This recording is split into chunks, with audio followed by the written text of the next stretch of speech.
Order of reaction is what sum of power of concentration on which rate of reaction is actually depend. So बघा, order of reaction ही experimented determine quantity असते. या ठिकाणी reaction तुम्हाला दिलेले आहे आणि त्याचा रेट या ठिकाणी लिहिलेला आहे. अतिशय सिंपल अशी टर्म आहे. हे जे पॉवर जे दिसत आहे तुम्हाला एक्स आणि वाय या दोघांची बेरीज तुम्हाला करायची आहे and that is nothing but order of reaction. Point number first, order of reaction is experimented determine quantity.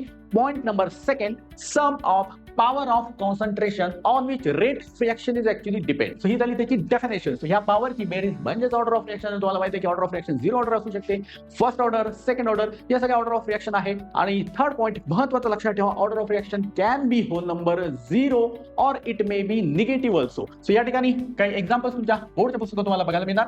Rate law हा प्युअरली एक्सपेरिमेंटेड डिटरमाइन क्वांटिटी आहे, त्यामुळे बाळांनो तुम्हाला टेन्शन घ्यायचं नाही. रेट लॉ वरून ऑर्डर तुम्ही काही सेकंदात लगेच सांगू शकता. या ठिकाणी बघा, H2O2 याचा पॉवर काय दिसतोय 1. याचाच अर्थ ही रिएक्शन आहे तुमची फर्स्ट ऑर्डर रिएक्शन. त्यानंतर ह्या रिएक्शन मध्ये तुम्हाला रेट लॉ लिहिलेला आहे.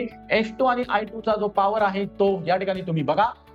ऑर्डर आहे तुमची बाळांनो 1 + 1 दॅट इज व्हॉट 2. यानी ये रिएक्शन है आपका सेकंड ऑर्डर का. जर कन्सिडर करा अशा पद्धतीने तुम्हाला रेट लॉ हा दिलेला आहे.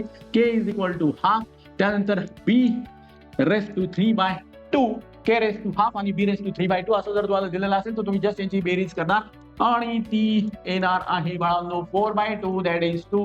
सो अशा पद्धतीने ऑर्डर ऑफ रिएक्शन जस्ट तुम्हाला पॉवरची बेरीज करायची आहे. सो 2 मार्कांसाठी डेफिनेशन महत्त्वाची आणि कुठलंही example. So I hope so की ही टर्म तुम्हाला कळलेली आहे आणि तुमच्या अपकमिंग बोर्ड एक्झामसाठी तुम्हाला भरपूर साऱ्या शुभेच्छा. अशाच पद्धतीच्या जबरदस्त व्हिडिओसाठी सबस्क्राईब करा all over YouTube channel Gaikwad's chemistry.